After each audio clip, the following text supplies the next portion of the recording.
Hello friends, welcome to my channel Devji के tricks.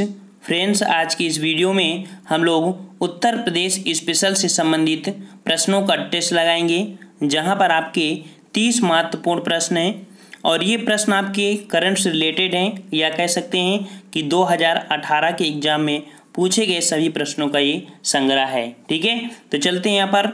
और अगर आप नए हैं तो हमारे चैनल से जुड़ सकते हैं, बेहतरीन तैयारी कर सकते हैं, क्योंकि हमारे चैनल पर आपको यूपी स्पेशल, साथ में आपको फुल हिंदी टेस्ट सीरीज, आपको हिस्ट्री, पॉलिटी, इकोनॉमिक्स की भी आपकी यहाँ पर सीरीज चलाई गई हैं। तो चलते हैं, आपका 468 नंबर क्वेश्चन कह रहा है 2011 की जनगणना के अनुसार उत्तर प्रदेश के किस जिले की जनसंख्या सबसे ज़्यादा थी। तो सबसे ज़्यादा जो जनसंख्या थी उत्तर प्रदेश की, वो आपकी थी ऑप्शन राइट सी, अर्थात इलाहाबाद की थी। लगभग जो बच्चों ने कमेंट किया था, क्योंकि इस क्वेश्चन को हमने पूछा था कमेंट के लिए कि अगले वीडियो में इसका आंसर बताएंगे, तो सभी बच्चों ने इसका जवाब सही दिया है कि जनसंख्या आपकी कहाँ की थी, इलाहाबाद की सर्वाधिक थी 2011 के अनुसार। नेक्स्ट क्वेश्चन आपसे कह रहा है यहाँ पर कि निम्नलिखित में से किस रियासत ने 1947 ईस्वी में पाकिस्तान में मिलने की घोषणा की थी, लेकिन बाद में जनमत संग्रह के बाद इसे भारत में शामिल होने के लिए मजबूर होना पड़ा। तो शामिल होने के लिए मजबूर होना पड़ा था, ये आपकी रियासत कौन थी? ऑप्शन राइट आपका डी हो जाएगा, अर्थात आपका जो पोरबंदर रियासत है, ये आपका बाद में भारत में शामिल होने पर मजबूर हो गया था। ठीक है, ये रियासत क्या होते हैं? तो वर्तमान में जैसे आपके भारत है, भारत में छोटे छोटे राज्य हैं, तो ये जैसे राज्य हैं पहले आपके रियासत के नाम से रहते थे, तो रियासतें थी छोटी छोटी, वही रियासत बोलते थे। ठीक है, जैसे कि हैदराबाद रियासत उत्तर में सबसे बड़ी रियासत थी। चलिए नेक्स्ट क्वेश्चन आपसे कह रहा है अप्रैल 2018 में उत्तर प्रदेश सरकार द्वारा गंगा नदी के जलग्रहण क्षेत्र में हरित क्षेत्र को बढ़ावा देने और मृदा अपरदन, ठीक है, यहाँ पर मृदा अपरदन हो जाएगा, मृदा अपरदन को रोकने के लिए निम्न में से किस योजना की शुरुआत की गई? तो ये आपकी अप्रैल 2018 में आपकी जो शुरू की गई थी, ये आपकी कौन सी है? तो ऑप्शन आपका बी हो जाएगा, गंगा हरितमा योजना। ठीक है, गंगा हरितमा योजना आपकी चलाई गई थी। नेक्स्ट क्वेश्चन को आते हैं। क्वेश्चन आपसे यहाँ पर कह रहा है कि निम्नलिखित में से उत्तर प्रदेश के किस भारोत्तोलक ने राष्ट्रमंडल खेल 2018 में स्वर्ण पदक प्राप्त किया था? ठीक है, तो राष्ट्रमंडल खेल जो कि 2018 में हुए थे, इसमें से स्वर्ण पदक जीते थे कौन? तो ऑप्शन राइट आपका हो जाएगा ए नंबर, पूनम यादव। ठीक है, पूनम यादव हैं, इन्होंने भारोत्तोलन में आपके स्वर्ण पदक जीता था। ठीक है, स्वर्ण पदक 471 का ऑप्शन आपका ए हो जाएगा यहाँ पर। नेक्स्ट कर आपसे कि महर्षि वाल्मीकि का आश्रम ब्रह्मावर्त में स्थित था, जो वर्तमान में उत्तर प्रदेश में कहाँ पर है? ठीक है ना, तो जो महर्षि वाल्मीकि थे, इनका आश्रम पहले ब्रह्मावर्त में था, और यही वर्तमान में जो ब्रह्मावर्त है आपकी कहाँ पर है? तो ऑप्शन राइट आपका यहाँ पर हो जाएगा बिठूर, ऑप्शन राइट आपका ए हो जाएगा। ठीक है, बिठूर आपके कानपुर में पड़ता है। ठीक है, नेक्स्ट कर आपसे राष्ट्रीय कवि जो कि मैथिली शरण गुप्त का जन्म उत्तर प्रदेश के किस जिले में हुआ था? ठीक है, तो मैथिली शरण गुप्त का नाम बहुत ही चर्चे में था। ठीक है, और इनका जो जन्म हुआ था ये आपके उत्तर प्रदेश के किस शहर में या किस जहाँ पर हुआ था? ठीक है, तो ये हुआ था आपका 473 का ऑप्शन राइट आपका सी हो जाएगा, झांसी में हुआ था मैथिली शरण गुप्त का। ठीक है, नेक्स्ट कर आपसे मथुरा कला, अर्थात जो आपकी मथुरा कला है वो किस काल के दौरान अपने शीर्ष पर थी? तो मथुरा कला जो थी ये आपकी थी कुषाण काल में। ठीक है, कुषाण काल में मथुरा कला आपकी शीर्ष पर थी। कुषाण काल में एक राजा थे विमकटवशिष। विमकटवशिष ऐसे थे जिन्होंने शुद्ध सोने के सिक्के चलवाया था। ठीक है, शुद्ध सोने के सिक्के कुषाणों ने चलाया था ना, तो कौन चलाया था? विमकटवशिष ने चलवाया था। यहीं पर अगर बात करें कि कुषाण वंश का सबसे प्रतापी राजा कौन था, तो आपका कनिष्क था, जिसके शासनकाल में चौथी बौद्ध संगीति हुई थी। ठीक है ना, कुषाण काल में। और नेक्स्ट क्वेश्चन को आते हैं। क्वेश्चन आपसे कह रहा है गुप्त काल का टेराकोटा, अर्थात कह सकते हैं पक्की ईंटें, जो टेराकोटा होता है अर्थात जो पक्के बर्तन होते हैं उन्हें बोलते हैं मिट्टी के, तो टेराकोटा अर्थात पक्की ईंट की जो पक्की मिट्टी की ईंटों से बना भीतरगांव मंदिर उत्तर प्रदेश के कहाँ पर है? तो भीतरगांव मंदिर। ठीक है, तो ये जो भीतरगांव मंदिर है आपके कहाँ पर है? कानपुर में है। और ये जो भीतर का मंदिर है कहा जाता है पहला ऐसा मंदिर है जो आपकी ईंटों से अर्थात पक्की ईंटों से बना हुआ मंदिर था। ठीक है, कानपुर में आपका ये बना हुआ गुप्तकालीन काफ़ी महत्वपूर्ण आपका ये मंदिर है। नेक्स्ट कह रहा है वाराणसी के विश्वनाथ मंदिर का निर्माण किया गया था। तो वाराणसी की जो विश्वनाथ मंदिर है ये किसने करवाया था निर्माण? 476 का ऑप्शन राइट आपका ये हो जाएगा रानी अहिल्याबाई। ठीक है, रानी अहिल्याबाई ने जो काशी का वाराणसी का विश्वनाथ मंदिर है उसको बनवाया था। ठीक है, नेक्स्ट कर आपसे यहाँ पर कि उत्तर प्रदेश के लोकायुक्त अर्थात कह सकते हैं भ्रष्टाचार विरोधी प्राधिकरण का पद सृजित हुआ था। तो ये आपका जो कह सकते हैं लोकायुक्त का पद हुआ था ये आपका कब आया था?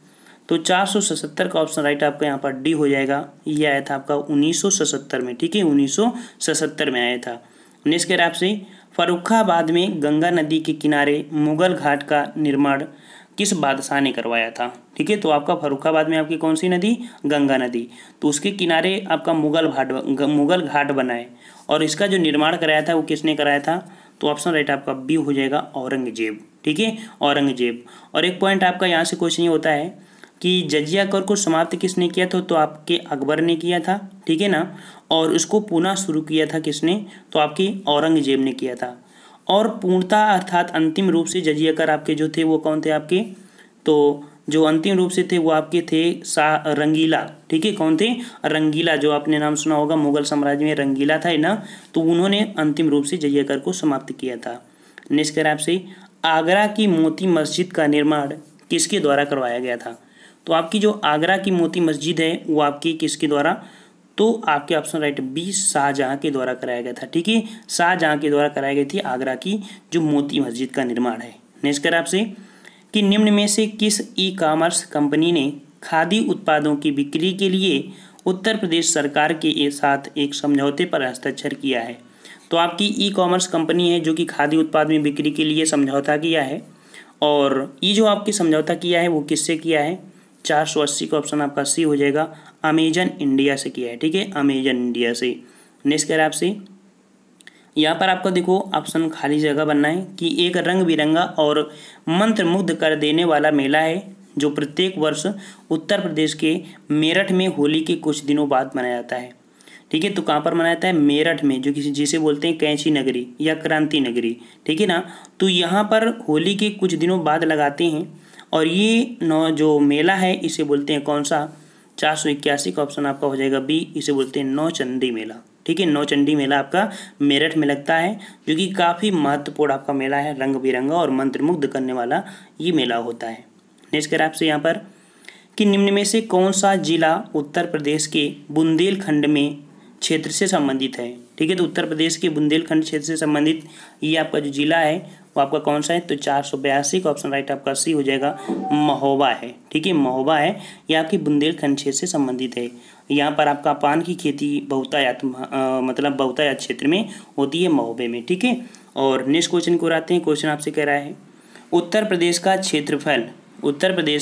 क्षेत्रफल देश के कुल क्षेत्रफल का लगभग है, तो कितने परसेंट है? यहाँ पर आप लोगों ने कई बार इसे पढ़ा होगा। 483 का ऑप्शन राइट आपका यहाँ पर डी हो जाएगा। 7.3% है। ठीक है, ये उत्तर प्रदेश अपने देश का कितने परसेंट है? तो 7.3% आपका भाग है।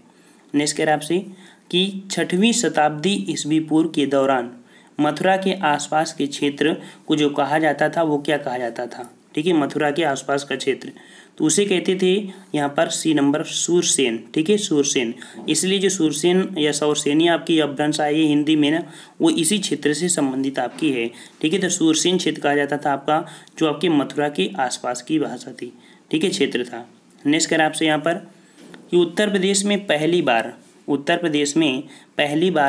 1887 में प्रकाशित होने वाले दैनिक समाचार जिसका नाम था हिंदुस्तान, तो हिंदुस्तान के संपादक कौन थे?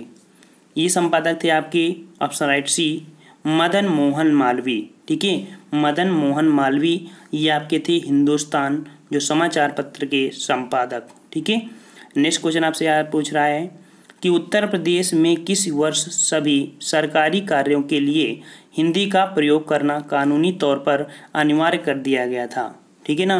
तो हिंदी को या कह सकते हैं कि जो सभी कार्य जो हुए थे या कह सकते हैं कोई भी कार्य था उसके लिए अनुवाद किया गया था हिंदी को, ये आपका जो किया गया था आपके 1968 में कर दी गई थी। ठीक है, 1968 में किया गया था। नेक्स्ट कह आपसे कि निम्नलिखित में से बुंदेलखंड का लोकप्रिय लोकगीत कौन सा है। बुंदेलखंड का, तो बुंदेलखंड का जो लोकप्रिय गीत आपका है वो आपका है आहला। कौन है? आहला आपका है। ठीक है। नेक्स्ट कह आपसे कि निम्नलिखित में से किस जिले को राष्ट्रीय राजधानी क्षेत्र अर्थात एनसीआर के 23वें जिले के रूप में शामिल किया गया। तो 23वें जिले के रूप में शामिल किया गया है, ये आपका कौन सा है? तो 488 का ऑप्शन राइट है। यहाँ पर आपका ए हो जाएगा शामली है। ठीक है, शामली को शामिल किया गया है एनसीआर में। नेक्स्ट कह रहा है आपसे एक यहाँ पर आपको खाली स्थान बनना है।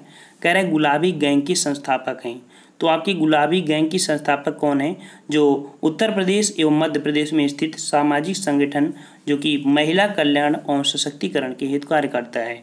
ठीक है, तो ये आपकी कौन है जो आपकी गुलाबी गैंग की संस्थापक हैं?